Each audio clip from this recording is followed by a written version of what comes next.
Welcome to Daily Wisdom, Walking the Path with the Buddha, a podcast shared by David Roylance.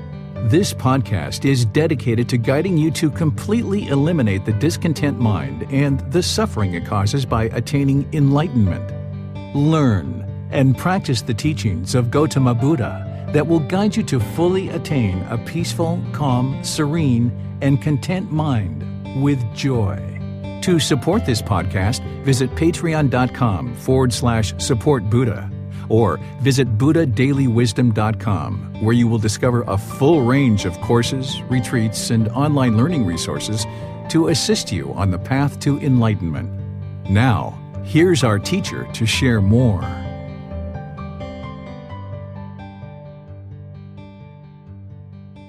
Sawadee Kap. Hello and welcome to Daily Wisdom, Walking the Path with the Buddha. Today we're going to be doing Breathing Mindfulness Meditation to help you on this path to enlightenment. This enlightened mental state that Gotama Buddha taught guides the mind to being peaceful, calm, serene, and content with joy permanently. It's a mental state that you can attain through applying time, effort, and energy to learn and practice his teachings. One of the primary things that you're going to need to learn and practice as part of this path is breathing mindfulness meditation. This is one of the primary ways that we train the mind to move to this enlightened mental state, where it's permanently peaceful, permanently calm, permanently serene, and permanently content with joy. That means that the mind will no longer experience things like sadness, anger, frustration, irritation, annoyance, guilt, shame, fear, loneliness, boredom, shyness, resentment, jealousy. All of these discontent feelings are eliminated from the mind on this path that Gotama Buddha lays out for us in order to attain this enlightened mental state. And one of the things that I've been doing is sharing these teachings with students to progress along this path. Because without a teacher, without guidance, you wouldn't be able to learn these teachings and you wouldn't be able to implement them in your life to experience the results of this enlightened mental state. So it's really important to actually have a teacher for guidance, because any teacher that you work with should have resources to be able to help you. So one of the things that I do is I share this book, Developing a Life Practice, The Path That Leads to Nibbana, and I share it for free. Wherever you're watching this video, this live stream, you should be able to access the comment section and download the book completely free. You'll be able to read, you'll be able to have access to the audiobook. There's also videos, podcasts, and quizzes in this book that you can then use as kind of a foundational text in which to learn and apply the teachings.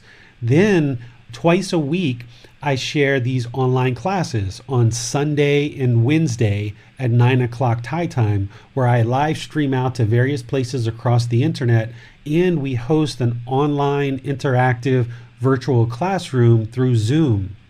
We have this Facebook group called Daily Wisdom, Walking the Path with the Buddha.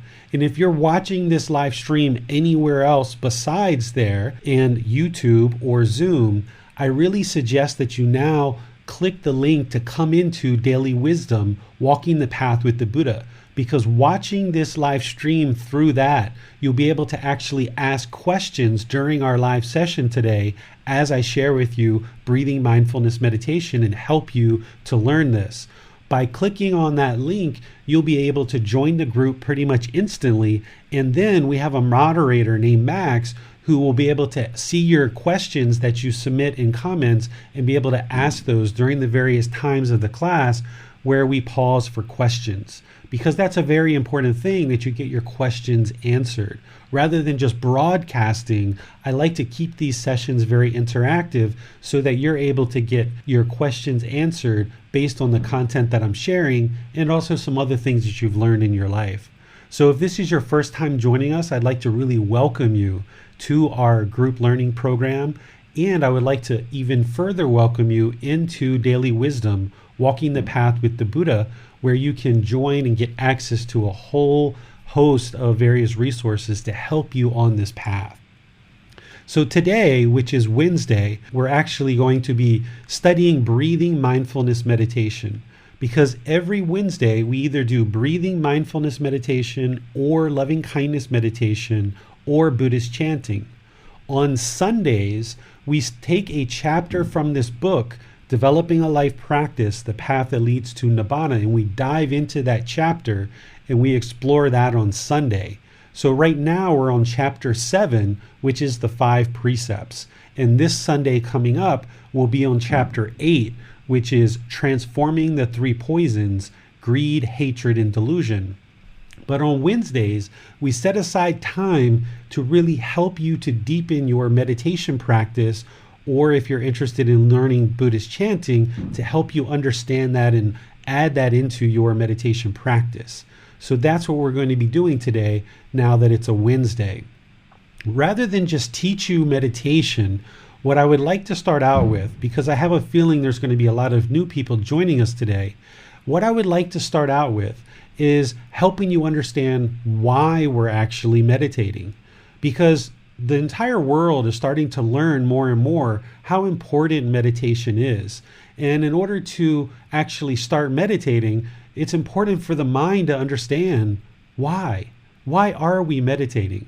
Well, of course, a lot of people understand that the mind has sadness and anger, frustration, all of these kind of discontent feelings, and meditation is helping to eliminate those. But how is it doing that? What is the actual goals of meditation? What are we trying to accomplish? Why we actually are meditating? So what I'm going to do is share with you here at the beginning of our time together the 3 universal truths and the 4 noble truths. These are the foundational teachings that are needed in order to understand this path to enlightenment that Gotama Buddha shared. Without the understanding of these core teachings, a practitioner would be in the dark about how to progress on this path. What these teachings are going to establish for you is what we call right view, to help you understand why the mind experiences sadness, anger, frustration, and all of these other discontent feelings. And through understanding why the mind is experiencing these, once you understand why, then you can work to actually eliminate these discontent feelings. But without understanding why the mind is sad, why it has guilt, why it's bored, why it feels shyness, and all of these other discontent feelings, how could you ever eliminate them from the mind? Because in order to progress on this path to enlightenment, it requires more than just meditation. You wouldn't be able to meditate your way to enlightenment. There's a lot of other teachings and guidance that you need on this path. And conversely, you wouldn't be able to attain enlightenment without meditation either. So you need meditation as part of your practice, but you need a whole lot of other teachings as well. And that's why I title this book, Developing a Life Practice, The Path That Leads to Nibbana, because you need to develop this life practice, which includes meditation, but also includes regular, consistent, dedicated effort to learning the teachings of the Buddha and then implementing them into your daily life so you can see the truth. One of the beauties about Gotama Buddha's teachings is nothing is based on belief. There's nothing here that Gotama Buddha or I will ever ask you to believe. In fact, I'm going to encourage you to not believe anything. Anything that you currently are believing is just belief. You don't know whether it's true or not. It's only when you learn the teachings with guidance and then you independently verify those teachings that you then have wisdom. Because through your independent verification of the teachings, then you know it's the truth. And you know that this is wisdom that the mind now has, that this is in fact the truth. So you obliterate belief, you eliminate belief, and you apply the teachings in life to independently verify the truth so that you can see the wisdom. The mind now operates through this new wisdom that you've acquired, and you will start making decisions in life differently than you did before you had this wisdom. So this path to enlightenment is about learning and practicing teachings, but you need to independently verify these teachings in order to gain the wisdom that these teachings are in fact truth. And that's why the first teachings that we start with are called the Three Universal Truths and the Four Noble Truths, because Gotama Buddha knew they were truth, and I know they're truth. But that doesn't help you. Well, it helps you in terms of your teacher understands the teachings and has the wisdom to do so. But in order for you to move to this enlightened mind, you need to independently verify that the teachings that I share with you today are in fact truth. Because when you do that, then you have wisdom. And this newfound wisdom will improve the way that the mind functions. So as we progress in our talk here today, I'm not going to ask you to believe anything. In fact, I'm going to ask you to think about what I'm saying, to reflect on what I'm saying. And there's some different times that I'm actually going to be pausing during our talk today and asking you to reflect on what it is that I'm sharing. So once again, I would just like to thank you for joining us. I really appreciate that you've taken the time and effort to learn Gotama Buddha's teachings and start implementing them into your life. Because the more of us that learn and practice these teachings on a daily basis, the world just becomes a better and better and better place. We don't improve the condition of the world by changing everyone else. That's never going to work because we can't change other people. The only way that the world gets better is by us focusing on our own mind and training our own mind. So by you being here today, it's actually going to help to improve the condition of your mind, which benefits you. It's going to help all the people around you, your friends, your family, your colleagues, everybody that's around your life, your coworkers, your neighbors. And through that, it's also going to benefit all of humanity. And the world will slowly become a better and better place. So thank you for being here. And thank you to Max for volunteering his time to be our moderator today and all of our other sessions that we have on Sunday and Wednesday. So with all of that said, let's move into the content of today's class. What we're going to be talking about is starting off with the three universal truths. And remember, there is no belief here. Don't believe anything that I say. Learn what I am sharing with you and then reflect on that until you understand it's the truth so that then you have wisdom. Here, the first universal truth is called impermanence. The universal truth of impermanence is helping you to understand that everything is constantly changing. There is no permanent fixed state. Whether it's a material object or possessions, relationships, thoughts, ideas, states of mind, everything in the world is constantly changing. All of our thoughts that we have in the mind are thoughts that are conditioned on other things. And as those thoughts arise, they will cease to exist. You will have certain thoughts about doing things, but they're impermanent. They don't stay. You've had certain relationships in your life that are impermanent. They're not permanent. Your hair is constantly growing. Your clothes are constantly changing. Your body's constantly changing. You've had different jobs in your life. You've had different salaries and different incomes. Everything that's going on in your life and around us is constantly changing.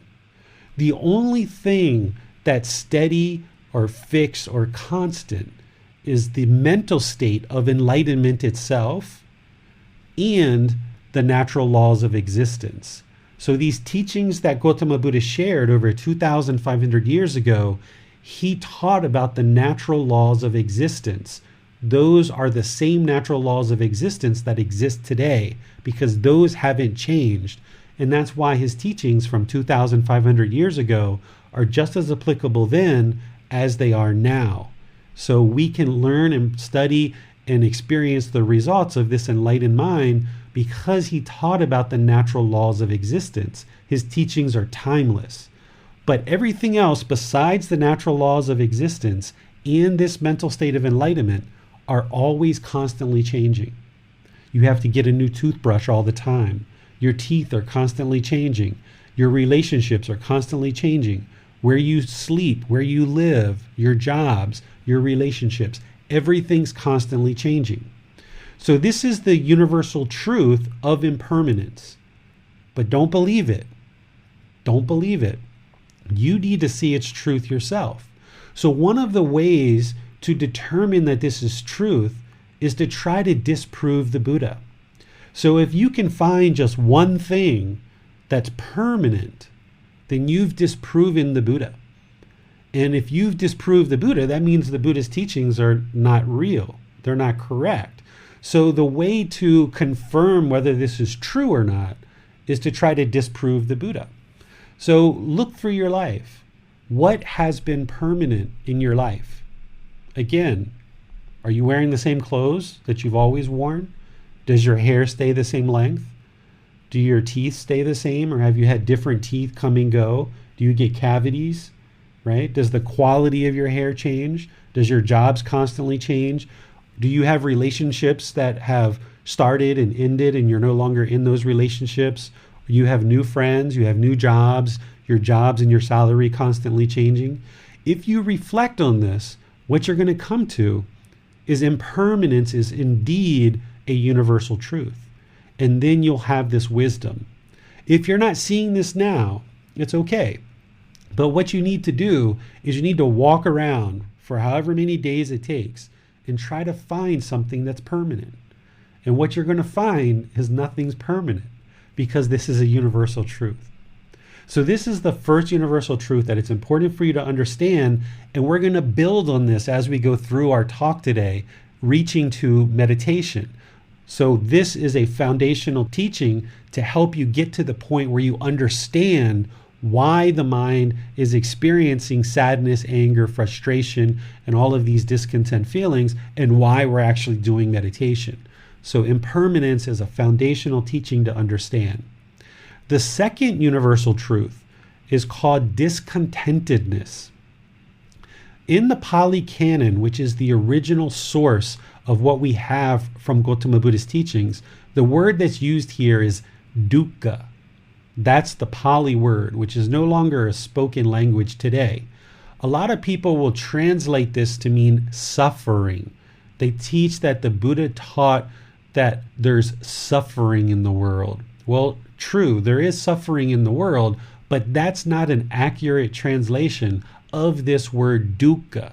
And a lot of people in the world who are learning and practicing Gotama Buddha's teachings are really struggling on this path to enlightenment because they're not understanding this key foundational teaching of what the Buddha was talking about when he was talking about dukkha. He wasn't talking about suffering. He was talking about a discontent mind, or discontented, or discontentedness. And I'm going to explain this in detail for you and then circle back and help you understand why suffering isn't the appropriate word. And if you've been learning and practicing Gotama Buddha's teachings with the word suffering, I think you'll find that this word that I'm sharing will help bring your mind to a better understanding of what Gotama Buddha was actually teaching. When Gotama Buddha explained dukkha, he explained three feelings that are dukkha. He explained painful feelings, pleasant feelings, and feelings that are neither painful nor pleasant. These are the three feelings that he was describing. And I've added some meaning here that painful feelings are things like sadness, depression, anger, hatred, ill will, guilt, shame, fear, anxiety, stress. These are all painful feelings. And you've experienced those before. So you know what those painful feelings are like. That's painful feelings. Then there's something called pleasant feelings that the mind experiences. This is happiness, excitement, elation. These are the pleasant feelings that the mind has a tendency to chase after. And the mind really wants to hold on to these feelings, these pleasant feelings of happiness, excitement, elation, and others. This is part of what the Buddha called dukkha, pleasant feelings. Then the third feeling is neither painful nor pleasant. I put in here boredom, loneliness, melancholy, shyness, displeased, uncomfortable, unsatisfied. You could put other things in here if you want. This isn't kind of a comprehensive list, but neither painful nor pleasant is kind of like uncomfortable. It's not painful to be shy. It's not pleasant to be shy. It's kind of neither painful nor pleasant, right? It's kind of unsatisfying, uncomfortable. That's what neither painful nor pleasant is. In the mind has these three feelings in the mind. Painful, pleasant, neither painful nor pleasant. So rather than believe what the Buddha has to say or what I have to say, now what you do to try to prove whether this is truth or not, you think about other feelings that you've experienced in the mind. And can you come up with any other feeling that you experience that doesn't map into one of these three feelings? If you can find just one feeling that doesn't map into one of these three, then you've disproved the Buddha. Okay? So if you look at all the feelings that you've experienced over your life, what you'll notice is that all of those feelings map into one of these three. So the Buddha is explaining in about 3 minutes, he's explaining your entire mind to you and all of the feelings that you're experiencing. It's called discontent, discontented, or discontentedness. The mind cycles through these feelings. And these feelings are impermanent. They're not permanent. The mind goes from sadness to boredom, to happiness, to excitement, to fear, to guilt, to loneliness, to shyness, right? The mind keeps moving around in these impermanent feelings. And sure, there might be periods of time there where the mind's fairly peaceful, but then the next feeling comes up and the mind experiences these feelings. This is discontentedness. When the mind's sad, it's discontent. When it's feeling guilty or shameful or fearful, it's discontent. And that doesn't feel very nice. It feels painful.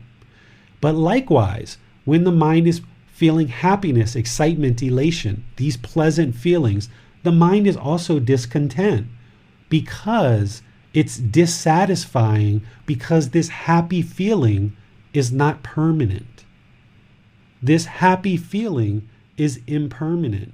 Therefore, the mind can't hold on to it forever, so it becomes displeased at some point in time. But this happiness is based on some condition. You got a new car, you got a new job, you got a new pair of clothes, you got a new friend, you got a new house. Whatever it is, you've acquired something, and now the mind, based on that condition, is happy. But that happiness doesn't last because it's impermanent. So now the mind moves to some other feeling, right? And that's discontentedness. When the mind is so happy, so excited, so elated, it's uncalm, it's unpeaceful. Sometimes it's inattentive, it's unaware of itself. And when it's so happy, you can trip, you can fall, you can say things that you didn't mean. And then next thing you know, the mind's back to being guilty, shameful, or fearful, or sad. So this happy feeling that a lot of people in the world are chasing, it's actually kind of setting you up to fail. Because if you're chasing happiness and you think the goal in life is to be happy, well, you just keep chasing that happiness, and every time you get it, it's temporary. And next thing you know, it's gone, and you don't know why your mind's sad again. But a lot of people in the world are saying, just be happy, just be happy, just be happy. And there's kind of this picture of happiness that is laid out for us. It might be material wealth, it might be certain possessions, it might be having kids or having a partner, having a certain size of a house, having a certain job. And you feel like if I just get that, the mind will be happy.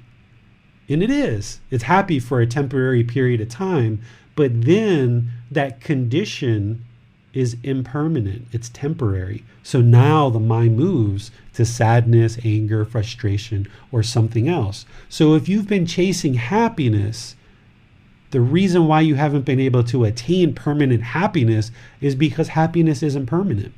It doesn't last permanently.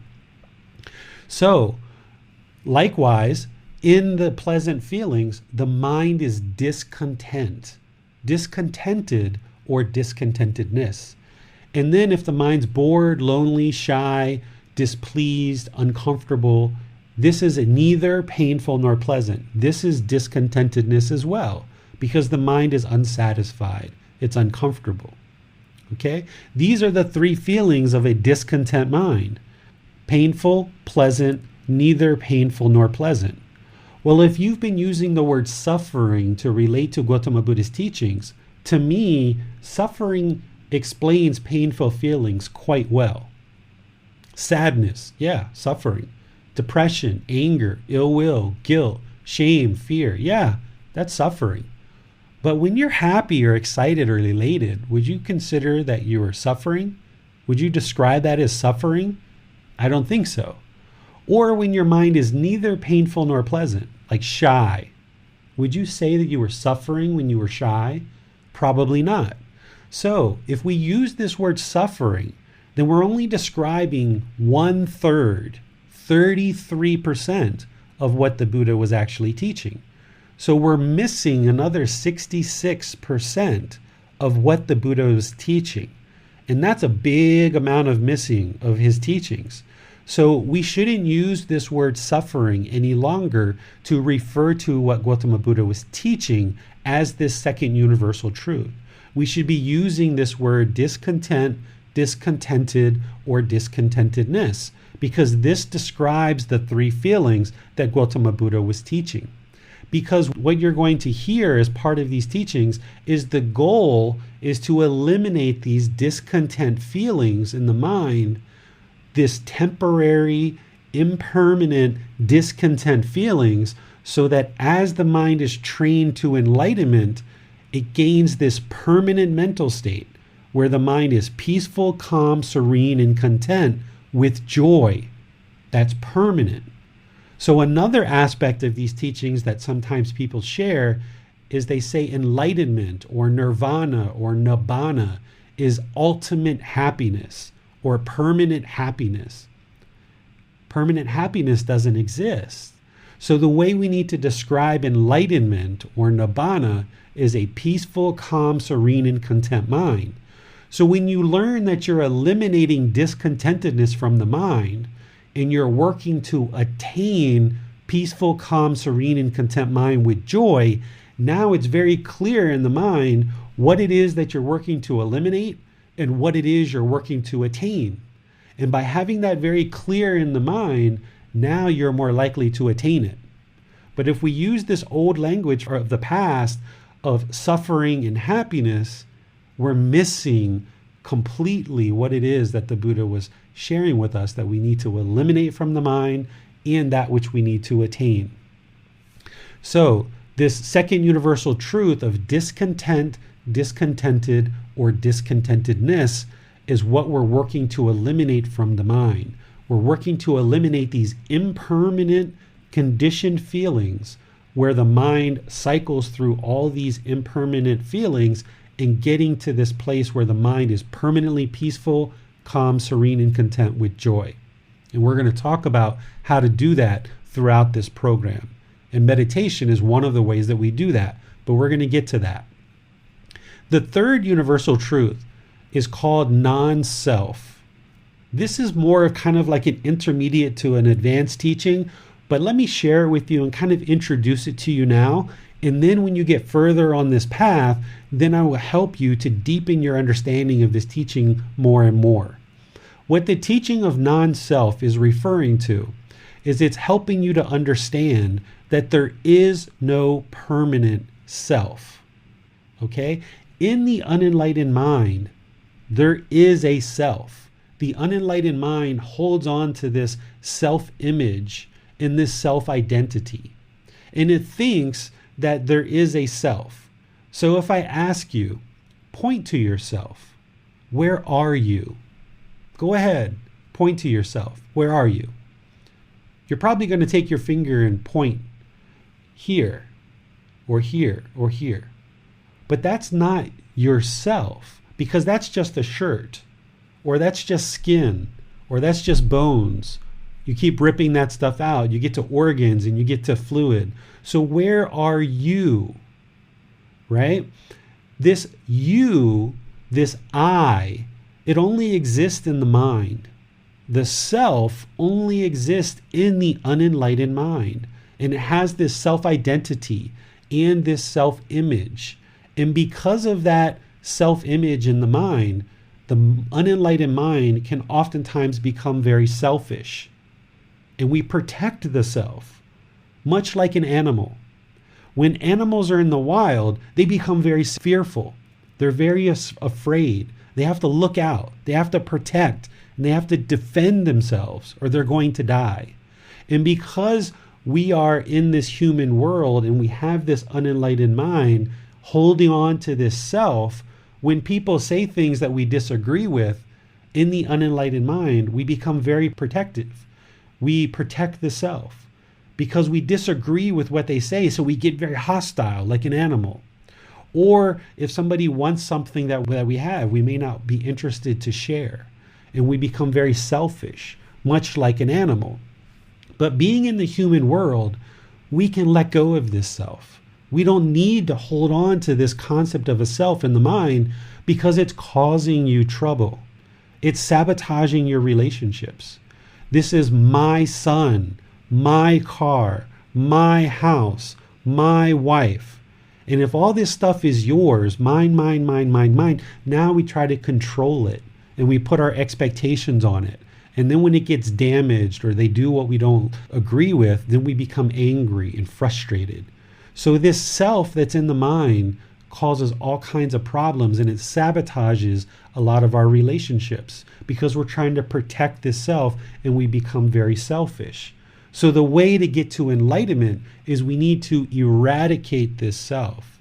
We need to dissolve this self. There's lots of things that we need to eliminate from the mind in order to get to enlightenment. And there's certain things that we need to cultivate and bring into the mind.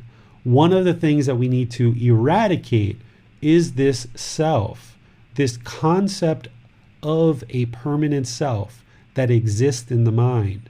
And when we eradicate that self through teaching and training, then the mind can be peaceful, calm, serene, and content with joy because there's nothing to protect. Somebody says something you disagree with, okay, that's fine. We can disagree. We can be polite, kind, friendly, respectful, and still disagree. That's okay because there's no self there. There's nothing to protect. One of the ways that you can practice this is by being humble, by being peaceful. A way that you can prove that this is in fact a universal truth is you can think about yourself. Think about your self-image. Think about your identity right now. Who are you? Who are you? Can you explain it? And if you explain who you are, and I talk to the people around you, are they going to explain you the same way, or are they going to have a different perspective? They're most likely going to have a different perspective, right? So what you have in your mind of who you are, what the self is, and how other people perceive you is very different. That's one way you know that there is no self. There is no permanent self. If there was a permanent self, everybody would explain it exactly the same. They would explain you exactly the same. Another way you can prove that it's truth is thinking about you and who you think you are.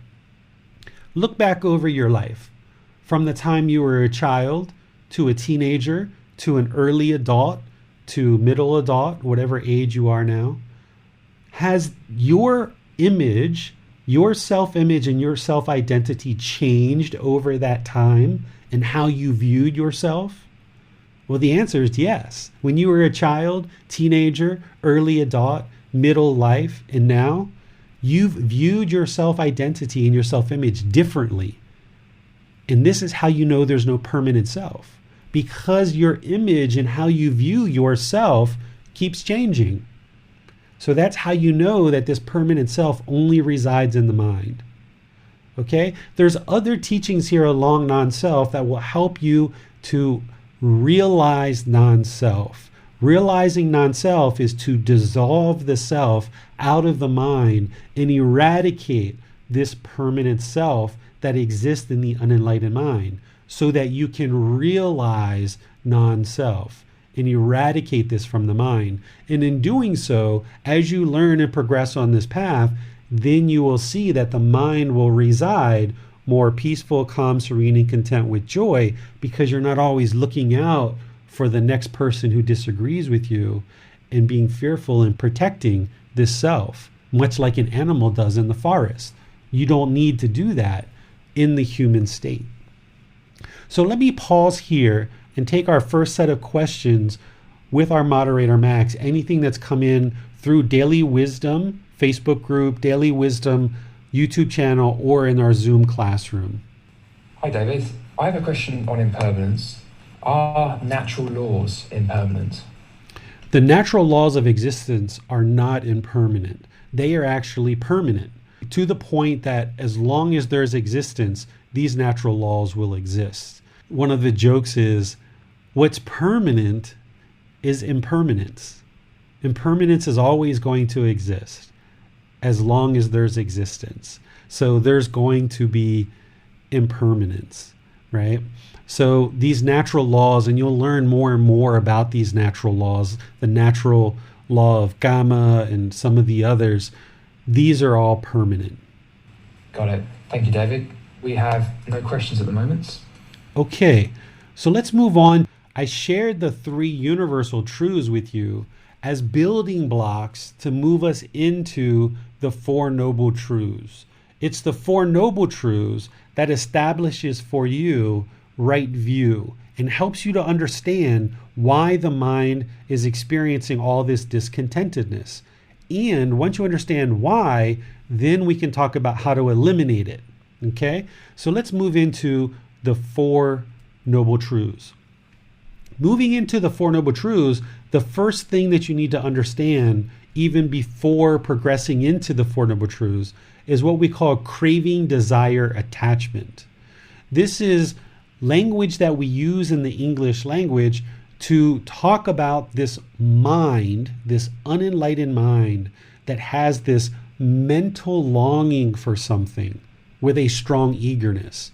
These expectations, this wants, this holding, this grasping. We call it craving, desire, attachment. It's where the mind longs for something. Like you just want that new job. You just want that new boyfriend or girlfriend. You just want that new piece of clothes. You have this longing. The mind just craves it and it just wants it. And it knows if it just gets that one thing, it will be happy. Okay? This is craving, desire, attachment, a very fundamental understanding that you need to have in order to learn the 4 noble truths.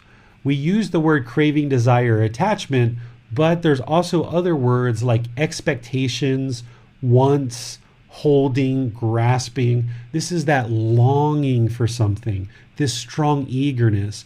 Rather than pursuing something as a goal or an interest or an objective, the mind just wants it so badly, right? That's what a craving, desire, attachment is. Now into the 4 noble truths. The first noble truth that I explain as Gotama Buddha's teachings, this isn't a direct translation of his. This is how I summarize the teachings to help you understand them. The first noble truth is that everyone that is unenlightened will experience discontentedness.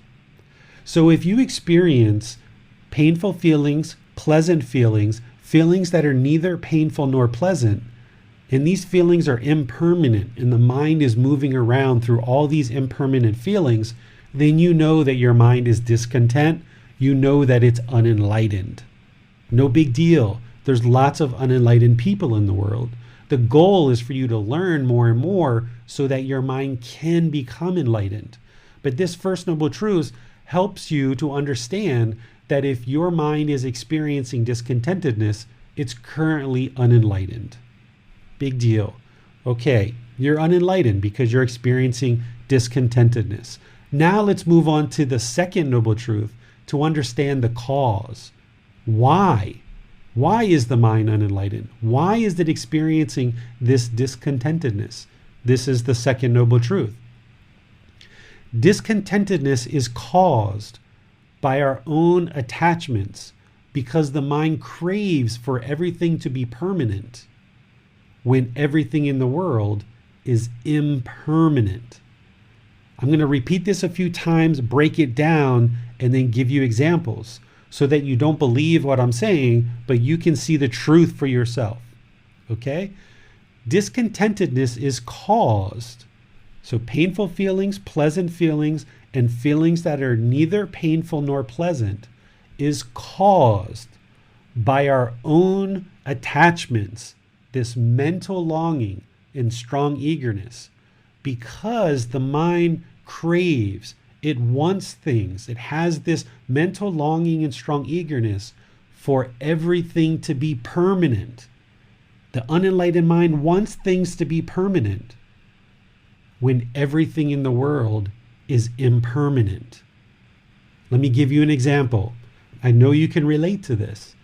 You had a boyfriend or a girlfriend at one time. That person, you became close to them. At the beginning of the relationship, everything was so wonderful because you guys talked, you spent time together, you went to the park, you went and had a coffee, you went to the movies. Your only interest was to get to know each other. That was it. You just met this person. You don't know them at all. And your mind was very peaceful, very content, because it was a new relationship. But then, as the relationship continued, the mind started latching on. It started having all these pleasant feelings. It started to really enjoy all this time together.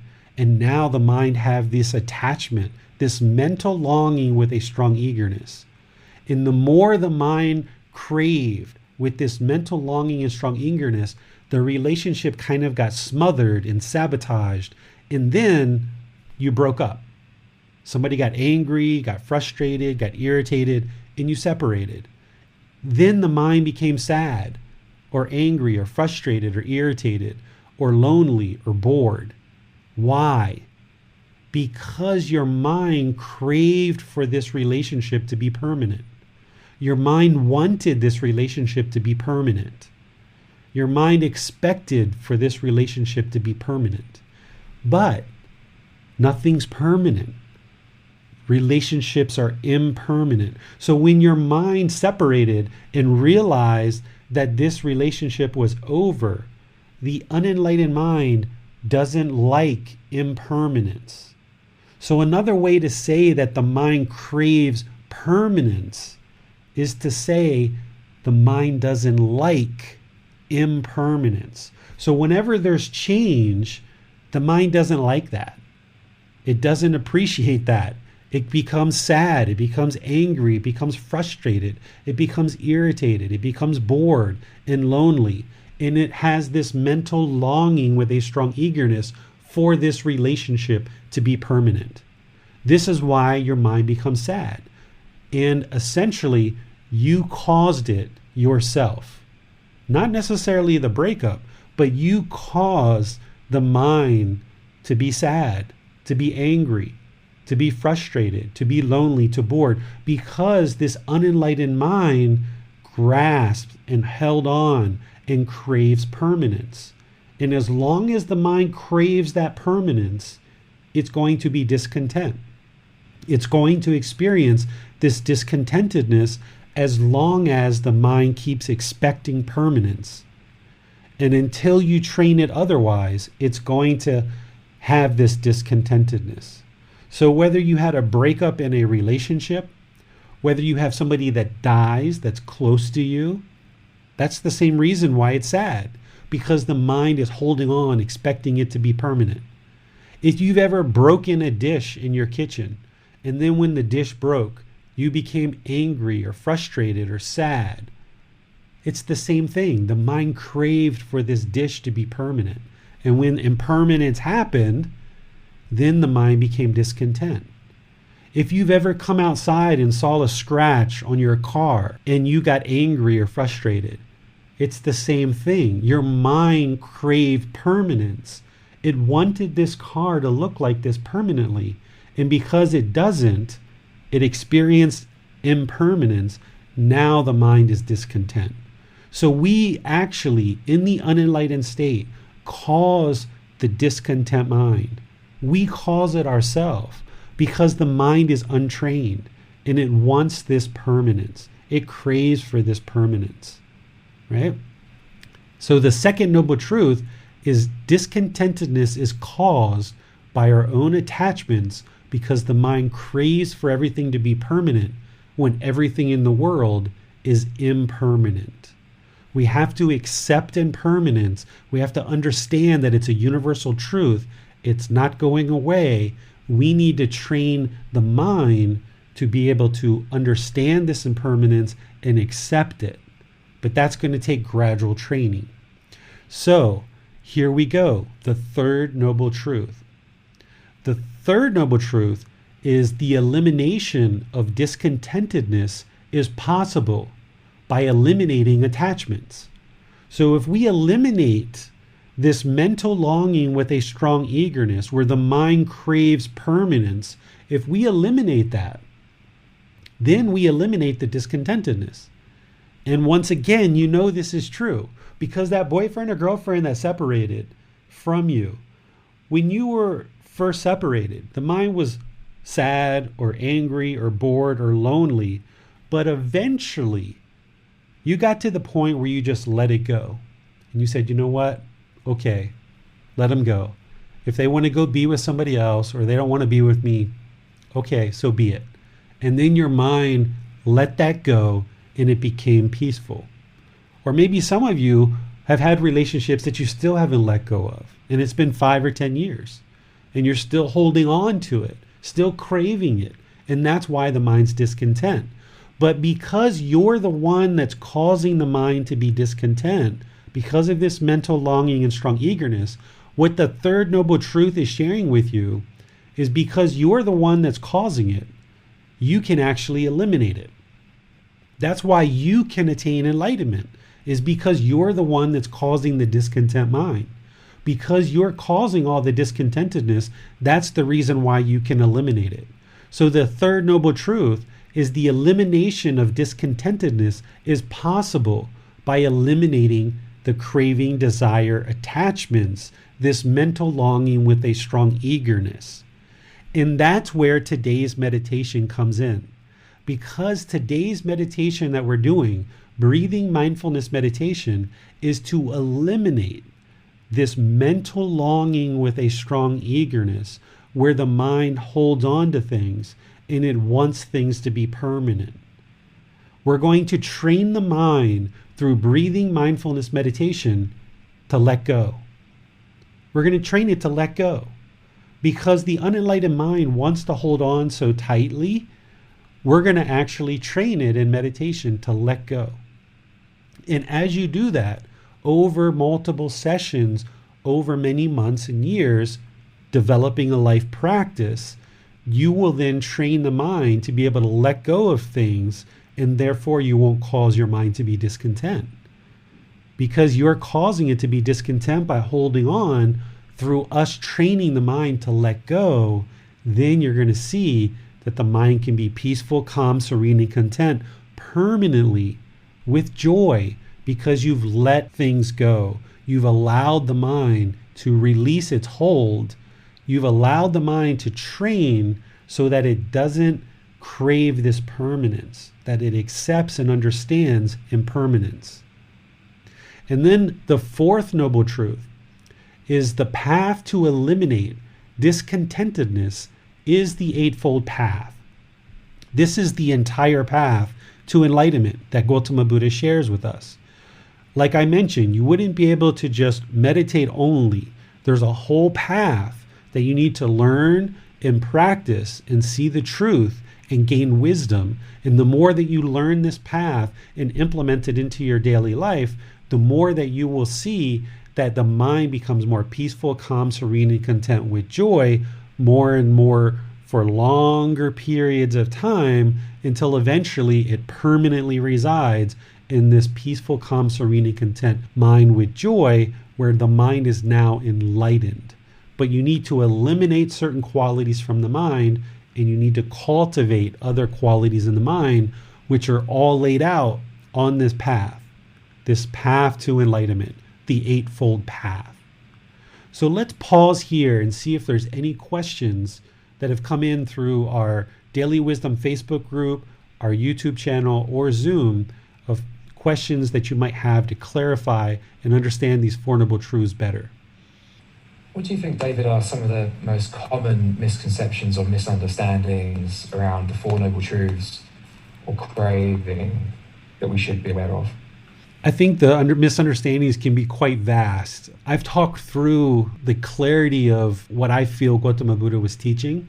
So rather than introduce the misunderstandings, which would only serve to confuse people, I think I would like to just kind of leave it with what to understand. Rather than talk about what the confusion is, just leave it with what I've shared. Yeah, sure, fair enough. Okay, well, it appears we have no more questions at this time. Okay, so moving into the teachings of breathing mindfulness meditation. What we're going to do is we're going to train the mind to reside in the present moment. Because when we're in meditation, the mind's going to want to go to the past, or it's going to want to go to the future. The mind's going to have thoughts and ideas and perceptions that enter into the mind. And when it does, we're going to train the mind to let go. The way that we're going to do that is we're going to focus the mind on the breath, breathing in through the nose and out through the nose. Just a nice, steady, consistent breath, in through the nose and out through the nose. As the mind wanders to the past, to the future, has thoughts or ideas or perceptions, you're going to cut those off and bring the mind to the breath. You're going to let go of those thoughts, those ideas, those perceptions, anything that you're thinking about the past or the future. Whether it's painful, pleasant, neither painful nor pleasant, you're going to cut that off, let it go, and focus the mind only on the breath. Because when the mind is in the present moment, the mind can be peaceful, calm, serene, and content with joy. If the mind's worried about the past, if it's dwelling in the past, then it can't be peaceful, calm, serene, and content with joy. It's going to be discontent. If the mind is longing for the future, with anticipation, with anxiety, with fear or worries, it can't be content. It's going to be discontent. If there's all these thoughts and ideas and perceptions bombarding the mind, it's going to be discontent. So as we focus on the breath and meditation, we're developing concentration and focus, singleness of mind, single-mindedness. We're training the mind to let go. We're not training the mind to eliminate thoughts, because as long as you're alive, you're always going to have thoughts. You need to have thoughts. That's part of what allows you to conduct your daily life. But the problem with the unenlightened mind is it holds on to these thoughts. And then that thought just bothers you and bothers you and bothers you. And the mind becomes more and more discontent because it's holding on to this thought. So what we're doing in the training of the mind through meditation is we're letting it go. We're letting it go. As the thought comes, we're not evaluating the thought. We're not judging the thought. We're not trying to figure out where it came from. Nothing like that. We're just letting it go. Just very simple. As soon as you observe the mind's gone to the past, cut it off, let it go. Focus on the breath. As soon as you figure out, even if it's 3 minutes, 5 minutes, 10 minutes, oh my goodness, my mind's all the way in the future. I'm supposed to be meditating. What happened? Don't feel guilty. Don't feel shameful. That's what the unenlightened mind does. It's going to take you on a journey. And when you notice that, cut it off. Bring the mind to the breath. And what you're going to notice over multiple meditation sessions is that you're going to notice that you're going to be able to keep the mind focused on that breath longer and longer and longer periods of time, and you'll be more easily able to cut these thoughts. Where this becomes beneficial is that in daily life, when something happens that you disagree with, rather than being angry, you're going to spot the anger and you're going to cut it off. Rather than be frustrated, you're going to cut it off. Rather than be bored and lonely, you're going to cut it off. Because you train your mind over many weeks and months to know that by you training the mind this way, you're going to see the truth for yourself, that over many days and months, you're going to be able to easily let these things go, and the mind is going to then come into the present moment, being peaceful, calm, serene, and content with joy. But you've got to see this truth for yourself. So today, we're going to do meditation together. But the goal is that you do this regularly over the course of your life. In the morning, midday, evening. These are the 3 times that the Buddha did it. 3 times a day, morning, midday, and evening. Now, you might not be able to do that right off the bat. If you are, go for it. 3 times a day, morning, midday, and evening. But more than likely, you're going to need to ramp up. So maybe start with just once a day, like in the morning, or the middle of the day, or the evening. And do that for a period of weeks and see the truth for yourself that this meditation is indeed helping you. Then add in another one. So if you start off with the morning, add in the evening. Now do that for several weeks. And now you see the benefits. You're accumulating all these benefits. The mind's coming into the present moment. You're going to notice that your anger goes down to frustration, goes to irritation, goes to annoyance. Eventually, the same things are going to happen that used to happen in the past, and you don't feel any anger, no frustration, not even annoyed, not even the simplest little dislike. The mind is peaceful. And this is how you see the truth, that the mind is moving to this enlightened mental state, because things that used to bother the mind in the past are no longer affecting the mind in the same way, because you're training it to understand impermanence. You're training it to understand discontentedness. You're training it to let go. You recognize that you are causing all this discontentedness, and this is the reason why you can train the mind to eliminate it, because you're the one that's causing it. So I'm going to help you guys get into meditation, and then I'm going to give you a little bit of guidance during the meditation. Help you get rooted into your meditation.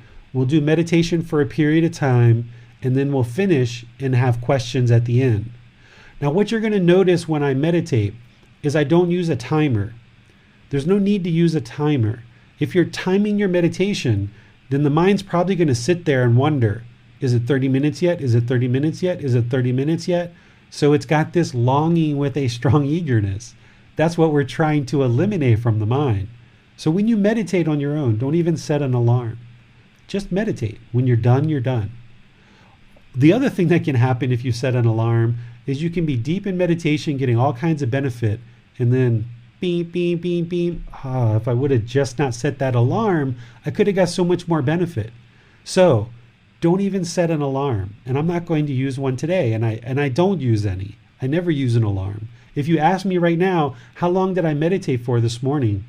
I have no idea. I have no idea, because I don't time it. I don't even look at the time, because it's irrelevant. The goal is to get the results of meditation.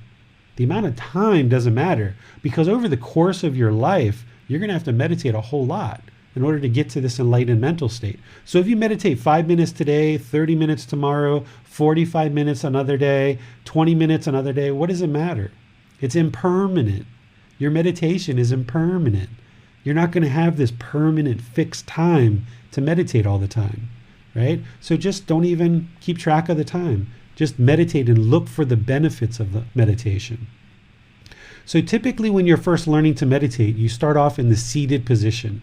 But there are 4 different positions that we're going to go into when we get into chapter 11, which is another 4 weeks from now. When we get into chapter 11, we'll go through these 4 positions and I'll teach them to you. But for today, I suggest that you either sit on the floor with something under your butt to push up your butt and kind of relax your hips and your knees. Or if you sit in a chair, that's fine too. Just place your feet flat on the floor or cross leg or whatever. Your lower body needs to be comfortable. Remember, everything's impermanent. So when I teach you meditation, I'm going to give you lots of different options. There's not just one way to do meditation. Everybody's body is a little bit different. So I need to teach you lots of different options, and you find the one that's comfortable for you, because the body needs to be comfortable during meditation. If the body is experiencing pain, then all the mind's going to experience is pain, pain, pain, pain. So how can you train it if all it experiences is pain? So if at any point you feel any pain, just adjust your body and get to the point where it's comfortable. The body is the employee. We need to make the employee comfortable, because the way that we get to the boss, to the mind, is by making the employee comfortable. There's no way you can get to the boss if the employee is uncomfortable. So we've got to make this employee, the body, we've got to make it comfortable so we can get to the boss. So by making the lower body comfortable, now we can get to the boss, which is the mind. Because meditation is an active, independent, dedicated training session of the mind, where we're either eliminating certain qualities from the mind or we're cultivating certain qualities in the mind. So we need to get to the boss, so we got to make the employee comfortable. So the lower body, if you're in a chair, just put your feet cross-legged or flat, whatever is comfortable for you. If you're on the floor, maybe put a cushion under your butt so that you can take some pressure off of your hips and your knees. Your upper body, the spine should be erect. You should be using the muscles in your body, because this is going to keep the mind active and attentive. If you lean back up against a wall or on the back of a chair, the mind's going to have a tendency to become lethargic because it's too relaxed. We don't want the employee to be too relaxed. If the employees are too relaxed, you're not going to get to the boss. But also, if the employees are too uptight, then we're not going to get to the boss. We need to be in the middle, which is an erect spine, using the muscles of the body to keep the mind attentive and alert. Okay? The hands and the arms, there's lots of different options here. The Buddha, he took his right hand and he put the back of that hand on top of his left palm. And then he put his thumbs together and he put that in his lap. If that works for you, use it. That's the way I do meditation. But if it wasn't comfortable, I wouldn't do it that way. Even though the Buddha did it, if that's not comfortable for you, then don't do it. There's other options. You can put your palms on your lap, on your knees. If you're in a chair, you can put your arms and hands on the chair. The idea is that your hands and arms should be comfortable. They shouldn't be engaged. All the muscles should be relaxed. So the lower body and the hands and arms should be relaxed. The upper body is erect. Now, once you're in meditation position, just close your eyes and breathe in through the nose and out through the nose. A nice, steady, consistent, natural breath. Don't try to force it. Don't try to control it. Just relax the mind. Breathe in through the nose and out through the nose. Nice, steady breath. If you're breathing in short or you're breathing in long, just observe the breath. A nice, natural, steady, consistent breath. Bring the mind to the breath. The sound of the breath or the sensation of air coming over the skin into the nose. So either that sensation of the air flowing into the nose or the sound itself. Focus the mind on the breath. Whenever the mind goes somewhere else, you're going to cut it off, let it go, and bring the mind back to the breath. So you sit here with the breath, focusing on the breath. I'm going to do some chanting just to kind of ease us into meditation a little bit. And then when we're done, I'll come back and give you some guidance to deepen your meditation. Then I'm going to leave you on your own and then finish up at the very end with some more chanting. So continue to focus on the breath.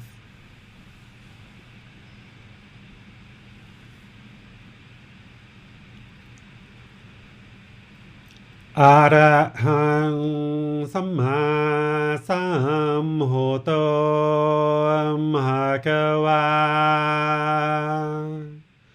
Bhutang วันหังอภิวาเตมิ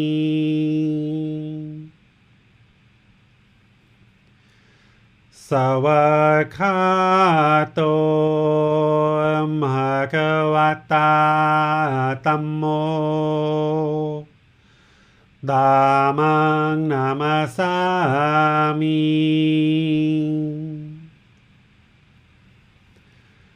สุปฏิปันโนภะคะวะโตสาวกสังโฆสังฆังนามามิ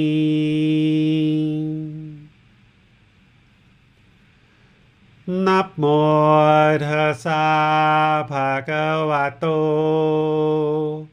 อะระหะโตสัมมาสัมพุทธัสสะ นะโมตัสสะภะคะวะโตอะระหะโตสัมมาสัมพุทธัสสะ นะโมตัสสะภะคะวะโตอะระหะโตสัมมาสัมพุทธัสสะ อิติปิโสมหะคะวะอะระหังสัมมาสัมพุทโธ วิจาจารณังสัมพุโนสัคขะโตโรกาวิตุ อนุเตโรภูริสาตามาสติสัตตาตาวามนุสนังพุทโธภควาติ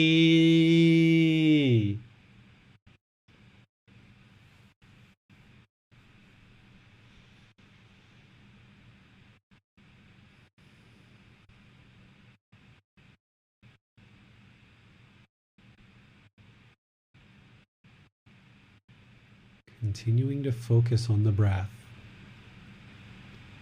breathing in and out through the nose.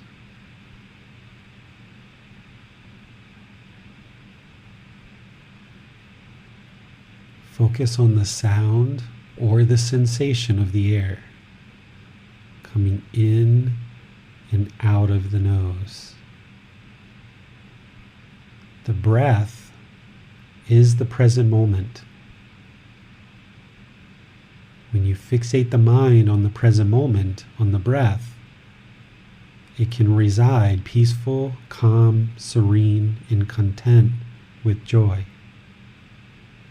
And through training the mind, this will occur more and more.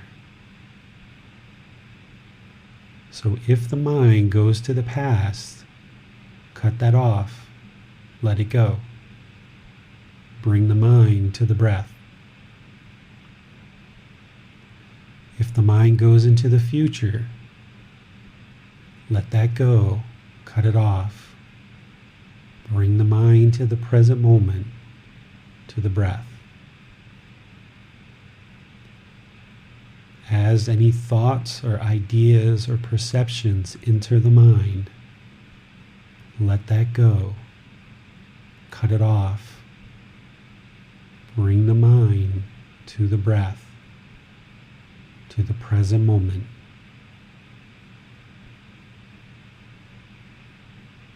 Just fixate the mind on the breath. I'm not even interested in you fixating your mind on me talking. Don't have a longing or a strong eagerness for my voice. Just focus on the breath. So I'm going to let you go. Just focus on the breath. I'm going to sit right here and meditate with you. And then when we're done, I'll do some chanting and take any questions. Just keep focusing on the breath, the present moment. You have nowhere to go. You have nothing to do. No one needs you right now. Just focus on the breath.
อะระหังสัมมาสัมพุทโธมหากวาพุทธังมหากวันนังอภิวาเทมิ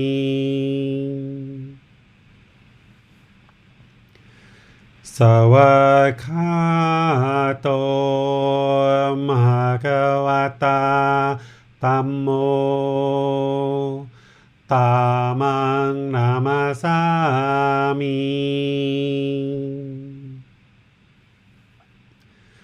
สุปฏิปันโนภะคะวะโตสาวกสังโฆสังฆังนามามิ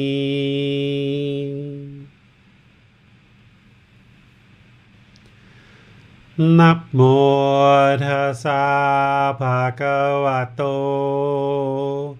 อะระหะโตสัมมาสัมพุทธัสสะนะโมตัสสะภะคะวะโตอะระหะโตสัมมาสัมพุทธัสสะ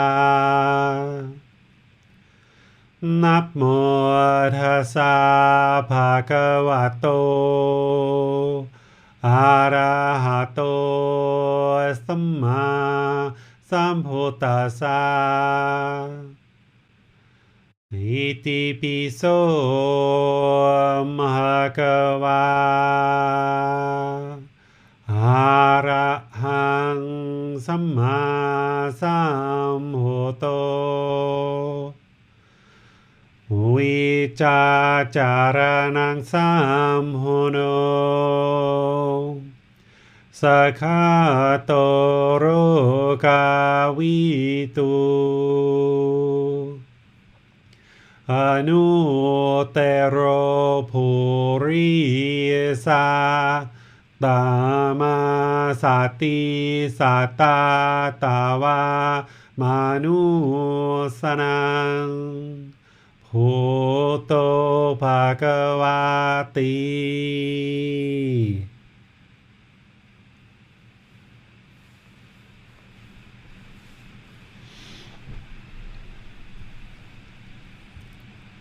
Okay, if you guys would like to slowly start coming out of meditation.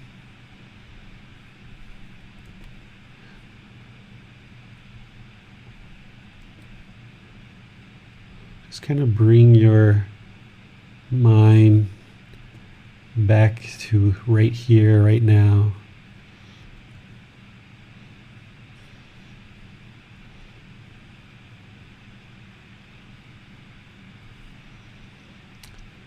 All right. So let's talk about how this went for you guys. Any questions about what you experienced, what the meditation was like? Anything about the three universal truths, the Four Noble Truths, or any of the breathing mindfulness meditation? We have a question from Amina. Often during morning meditation, the mind becomes distracted about my to-do list for the day ahead. Then after becoming mindful, I return to focusing on the breath. Curious if there are any guidance for avoiding thinking about what I have to do for the day during meditation. Keep cutting those thoughts, keep letting them go, bring the mind back to the breath. Just need to do more and more and more meditation, Amina. The training of the mind, it takes quite a while. Gotama Buddha himself took 6 years, but really kind of 4 years by himself. So you've been at this for a little bit over a year now, and it's going to take some time. So just keep working at it, keep training. You should notice that the mind becomes better and better at staying in the present moment. And if your mind wanders for 3 minutes, 5 minutes, 10 minutes, you should notice this time getting shorter and shorter, and the amount of time that your mind can focus on the breath getting longer and longer. And that's going to happen gradually over time. And then, of course, in daily life, Be sure that you're always working with singleness of mind, trying to keep the mind focused in the present moment. Because you got to take those benefits from the meditation and move it into daily life. So don't try to do multitasking, or in a certain conversation or a certain situation, don't be thinking 3, 4, 5, 10 steps ahead about what you need to be doing. Just keep the mind focused on the present moment. And it's going to probably feel odd at first, because the unenlightened mind is kind of used to planning out its day, planning out the week, planning out the month. And this is where the mind tries to hold on, and it tries to latch on, thinking that if it just plans out the day or plans out the week or the month, it will be peaceful. But what happens is the unenlightened mind makes all these plans, and it thinks like, all right, this is wonderful, this is great, I've got my plans. But then impermanence happens. And now the mind's frustrated and angry because the plans changed, because the mind doesn't like that impermanence. It doesn't like that change. So if you can have goals, objectives, kind of things that you're planning to do for the day, that's fine. But then just do it one by one by one, so that not only in meditation is your mind rooted in the present moment, but in daily life too, because that'll make your meditation better. They actually kind of feed off of each other. By you meditating and training the mind to be in the present moment, your mind will be able to do that more readily in daily life. But by you practicing keeping the mind in the present moment and having singleness of mind with focus and concentration and clarity, that will actually help make your meditation sessions more beneficial as well. And you just need more time for the mind to move in this direction. I know your age, and your mind has been the way it has been, like many people. It's been unenlightened for quite a while, so it needs this time to gradually move in the direction of all of these teachings. But surely residing in the present moment feels very uncomfortable for a lot of people in the West, because we're not used to that. In the West, we're kind of used to having these plans, and we're kind of told that we're supposed to have a 1-year plan, a 3-year plan, a 5-year plan, a 10-year plan. People are asking us at 6 years old, what do you want to do for the rest of your life? 8 years old, what do you want to be? What do you want to be when you grow up? Well, whatever you said at 8 years old, I'm sure is probably not what you're doing right now, because of impermanence. So we've been trained, and our mind has been conditioned in our culture to think so far ahead. But now you're kind of unconditioning the mind and training it to be in this present moment, this enlightened mind where it just resides in the present moment, where it can be peaceful, calm, serene, and content with joy, with this focus, concentration, deep memory, and clarity of thought. But it just takes time to get it there. Just a gradual progression. We have a question from Manal. Teacher David, how should I go about lengthening my meditation sits? Without conditioning my mind to believe longer sits are necessary, I would like to cultivate a comfort to actually be able to sit longer for deeper meditation. I would say don't have an expectation, like you're saying. You're saying not to have an expectation of how long you should meditate, but yet you do, because you're wanting to make it longer, right? That want, that craving to make it longer. Just sit, do your meditation, or if you end up doing the other positions that I teach in 4 weeks, just do your meditation, and when it's done, it's done. If you have an expectation of how long your meditation should be, and you don't meet that, then you're going to be sad, you're going to feel guilty, you're going to feel shameful when you're done, because you planned for it to be this long and it's shorter than that.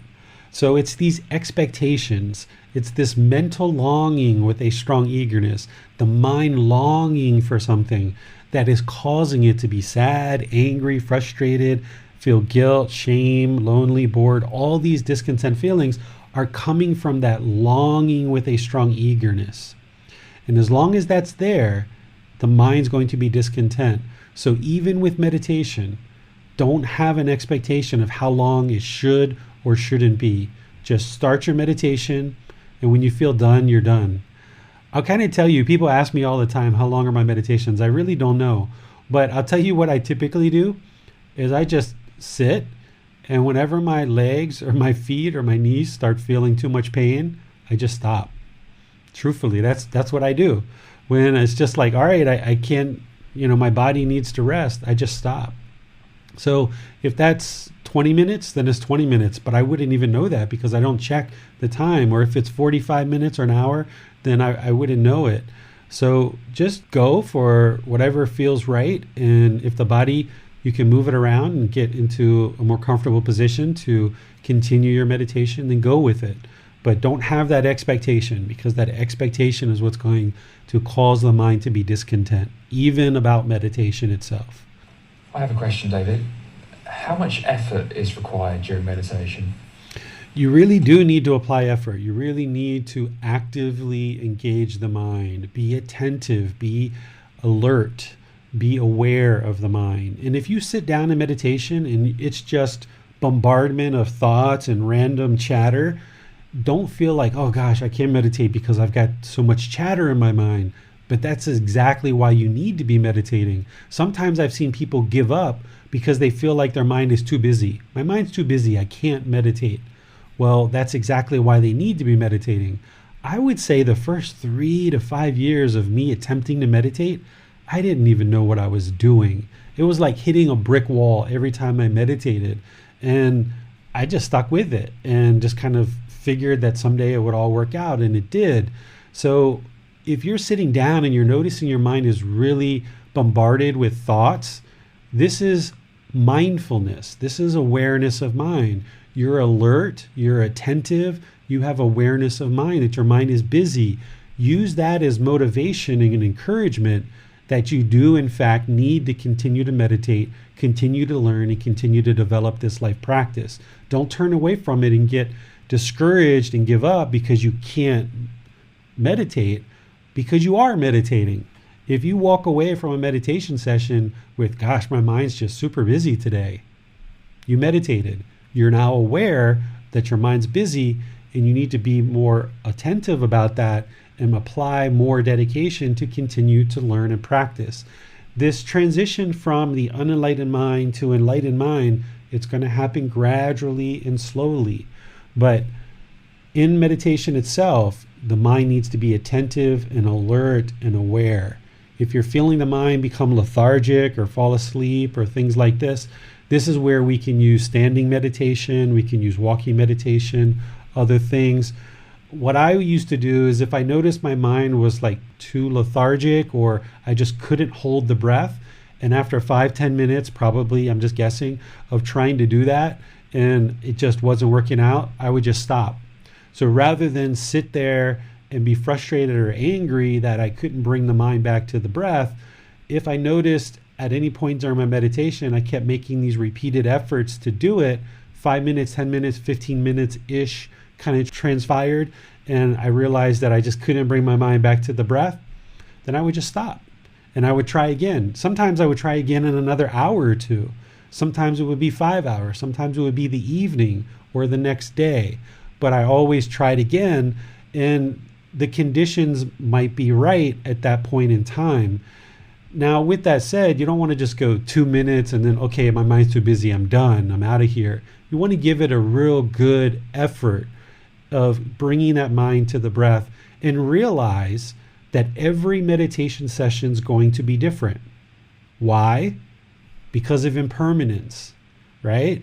If you get a really good quality meditation, lots of benefit, and you're like, wow, everything's moving wonderful, making so much progress, I feel like my mind's really evolving here. If you sit down in your next meditation session and you expect that same result and you're longing for it, you're most likely not going to get it because of impermanence. And now you're going to cause yourself frustration because you want those same results that you had in your last session. So any kind of longing or strong eagerness is going to cause the mind to be discontent. So be aware that some meditation sessions are going to feel like everything's firing on all cylinders and you're getting all kinds of progress. And then you might go for several weeks where you feel like, gosh, the mind's just too busy. I keep hitting up against this wall. And if that's the case, then that's just where you are in the meditation. You haven't done anything wrong. No need to feel guilty or shameful. It's just the condition of the mind at that particular moment. If you give up, you're never going to make progress. So just keep going and keep pursuing. Don't have that longing with a strong eagerness that every single meditation session is going to be so wonderful and so miraculous. Apply attention, apply dedication, alertness, mindfulness, and just keep sticking with it. And gradually over time, as you learn these teachings from the book, from the podcast, from the videos, from these online classes, from asking questions in the Facebook group, more and more, as you learn these teachings, the mind will gradually progress to becoming more peaceful, calm, serene, and content with joy. That's great. Thank you, David. We have a question from Manal. Would you have a deeper and more quality meditation without distractions surrounding you? For example, if I had the choice between sitting in meditation in my backyard, where it's just green grass and fresh air and no noise, versus inside my home with lots of distraction, should I choose the former? It can be both. When you're first starting out, it usually helps to be in somewhat of a quiet, serene environment. I don't recommend any music or any candles or anything that the mind's going to grab onto, right? Any guidance. Some people will listen to guided meditation all the way through. That means their mind's just latching on to the voice of the teacher. You need to get to the point where the meditation is just the body, the mind, and the breath, because you need to train the mind to let go. So if the mind's having thoughts of the past and the future, and you replace that with music, or you replace that with a candle, or you replace that with somebody's voice just constantly talking to you, your mind's just grabbing onto something else. Rather than this thought over here, it's grabbing onto the music. So you've got to evolve your practice to the point where it's just body, mind, and breath all the time. But it does kind of help when you're first starting out to be in somewhat of a calm, peaceful environment where there's not much noise going on. But as you progress, it's actually helpful to kind of challenge the mind and put it into situations where it's going to be challenged, where there might be some air, where like a fan or something like that, or there might be some occasional noise like a bird chirping or something, or there might be some kids in the next room if you have children playing. This can actually challenge the mind to see if it can hold the present moment and hold the breath. Because if you do all this training in perfect conditions, then when the mind is in imperfect conditions, it loses its peacefulness. So it's good to start out training it kind of in somewhat of a petri dish, kind of a serene environment, but then feel comfortable to move the mind around. Go to a park, go to a temple, go to a friend's house, go to a different room in your house. Try different locations. Once you kind of get a really good practice firmly rooted in one particular place, the mind's going to want to grab onto this. If you always meditate in your bedroom or somewhere else, your mind's going to like that. It's going to want that. And if you do that for a month or two, it's okay to get your practice established. But then move to other location. And the first couple of times, your mind's not going to like it. You're not going to get as good of quality meditation as you did where you were before, because your mind's now rooted in that old location. So your mind's going to want to retreat and go back to that old location because it craves permanence. But you've got to push the mind forward and put it into new environments and new situations. And this is how you challenge the mind. There's no sense in training it all the time and just stay in a training environment all the time.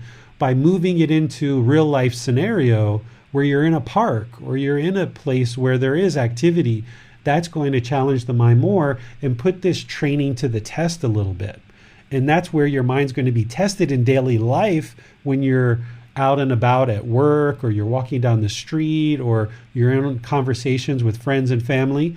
Your mind's going to be challenged and tested. So you might as well challenge it and test it on your own in meditation and in other environments, rather than waiting for it to wind up in these situations where you have less ability to kind of control the variables. So I say meditate in all these different places. First, get your practice really well established, either in one room or one location. And then as you're feeling stable and you're feeling the mind becoming more and more peaceful, move it out into other environments. Sure, you're going to have maybe 80% of your practice maybe is always in your room, or wherever you've chosen to do your meditation, but you should still step out and challenge the mind to meditate in different places. Even like here, meditating with all of us in a group setting can be a bit of a challenge for some people. Or this can become comfortable and people want to do this all the time and you don't want to meditate by yourself. So you've got to move the mind into different locations, never letting it to really fully grasp and hold on to any one particular thing, because that's what causes the discontentedness. What are some ways we know that we might be making progress with our meditation? If you're noticing that the mind is becoming more still, more quiet, and it's being able to focus on this breath for longer and longer periods of time, that's how you know the mind's making progress. But when you see that, you don't want to feel prideful. You don't want to feel arrogant, right? You don't want the ego to kick in because you haven't probably started working on extinguishing those things. But where you feel any pride or arrogance or ego or boastfulness, just cut that off. There's no reason to go out and tell everybody, oh, I'm meditating now, I'm doing this, I'm doing that, right? Being very prideful, arrogant, or egotistical. This is an independent practice, an independent journey where you are pursuing this for your own benefits. And of course, it's going to benefit other people. But you should notice that the mind has these longer and longer periods of time. And when it does, that's good.